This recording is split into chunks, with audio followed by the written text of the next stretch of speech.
की मानसिकता क्या है कि बड़े बूढ़े कहा जाने वो तो पढ़े न लिखे। हम लोगों की यही मानसिकता है। देखिए जितना अनुभव बुजुर्गों के पास है, आप कितना भी डिग्री ले लें आपके पास कभी नहीं हो सकता है। एक छोटी सी कथा आपको बताएंगे। एक गांव में एक लड़के की शादी तय हो गई, बहुत अच्छी शादी तय हुई, लेकिन शर्त ये रखी गई कि बारात में कोई बूढ़ा नहीं आएगा। शर्त क्या कि बारात में कोई भी बूढ़ा नहीं आएगा। और नए बच्चे तो बड़े खुश हो गए कि बहुत अच्छा हुआ बारात में बूढ़ों को बुलाया ही नहीं है, वरना मना करना पड़ता, बुरी लगती किसी को। लेकिन लड़के का नाना आया था, नाना। अब उसको पता चला कि बारात में बूढ़ों को नहीं बुलाया।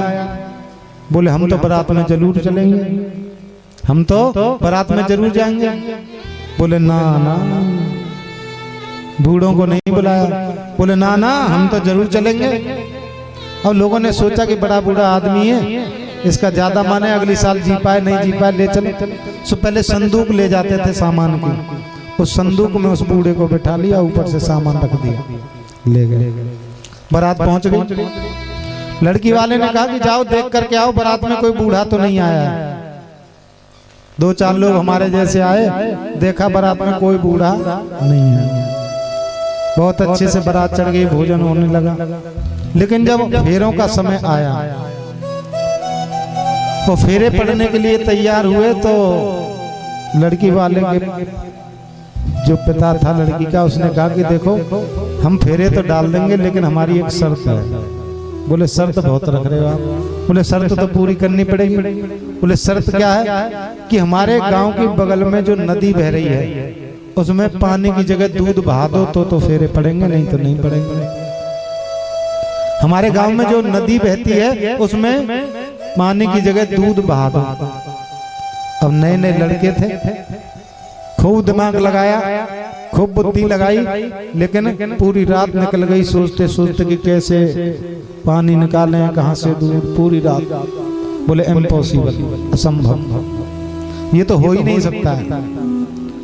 अब बारात लौटने लगे, तो एक व्यक्ति बोला भैया बारात तो लौट ही रही है, नाना के प्राणन ने काय को ले रहे हो, नाना तो निकाल लो कम से कम, बारात तो लौट रही है फिर भी।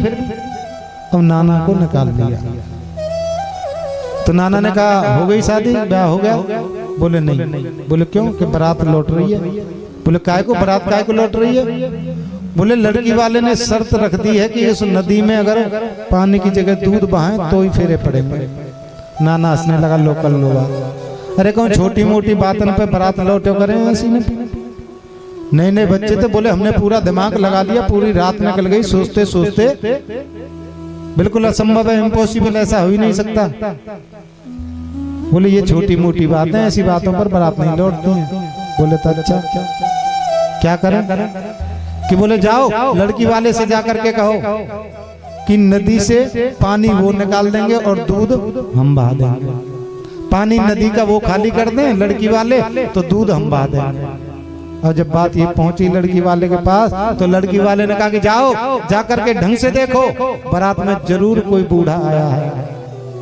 ये जो बुजुर्गों का अनुभव है, हमारी जितनी भी डिग्रियां हैं तो उस अनुभव के सामने छोटी पड़ जाती है। एक गांव में लगी आग, सभी गए भाग।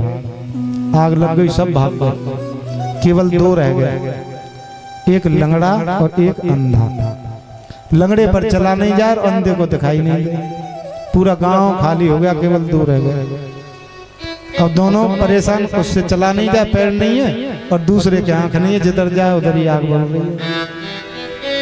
तो उस लंगड़े ने कहा कि देखो भैया तुम एक काम करो, मुझे कंधे पर बैठा लो, तुम्हारे पैर हैं मेरे आंख हैं, तुम मुझे कंधे पर बैठा लो, दोनों पार हो जाएंगे। तो उस अंधे ने लंगड़े को कंधे पर बैठा लिया और दोनों निकल गए। सज्जनों यही हमारे समाज का हाल है। अगर अनुभवी आंखें वृद्धों की हों और जोशीले कदम युवाओं के हों और दोनों साथ मिलकर अगर चलने लगे तो हमारा समाज अच्छे मार्ग पर जा सकता है, सदगति की ओर जा सकता है। युवाओं का जोश और वृद्धों का अनुभव अगर एक साथ मिल जाए तो हमारा समाज कल्याण के मार्ग पर जा सकता है। लेकिन समाज में विषमताएं हो गई हैं। बड़े बुजुर्गों को कोई पूछता नहीं है और बच्चे बेचारे अलग अलग मार्गों पर भटक रहे हैं। कोई पीने में लगा है, कोई खाने में लगा है, कोई किसी में लगा है। और हमारा समाज विकृत होता जा रहा है। क्यों? क्योंकि हम अपनी सभ्यता, संस्कार, संस्कृति को भूलते जा रहे हैं। ये हमारे लिए बहुत कष्ट की बात है। अब उस बूढ़े ने कहा कि आप चिंता मत करो, पहले आने तो दो, देखो क्या बात है। और भरत आए और भरत को जब पता चला कि निषाद राज गोह के साथ मेरे प्रभु ने वार्ता की है, तो निषाद राज गोह को जैसे ही देखा भरत चरणों में लेट गए। तो निषाद राज गोह के नेत्रों